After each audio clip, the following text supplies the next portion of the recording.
लोक अदालत 2025 बुधवार दिनांक 3 सप्टेंबर 2025 रोजी तासगाव जिल्हा सांगली इथं लोक अदालत घेण्यात आली.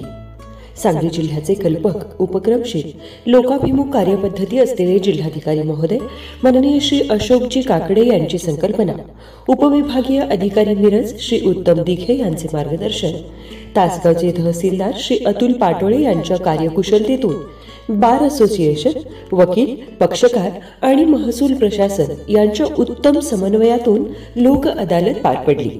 यामध्ये 6 प्रकरणे आपसात तडजोडनामा करून मिटवण्यात यश आले.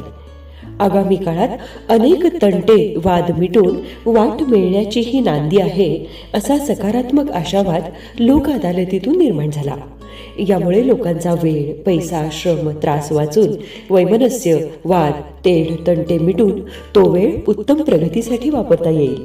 याचे श्रेय राबणारी सर्व टीम, समजूतदार पक्षकार आणि जिल्ह्याचे जिल्हाधिकारी माननीय श्री अशोकजी काकडे यांच्या संकल्पनेला देऊन पुढील लोक अदालतीसाठी खूप खूप शुभेच्छा, खूप खूप सदिच्छा.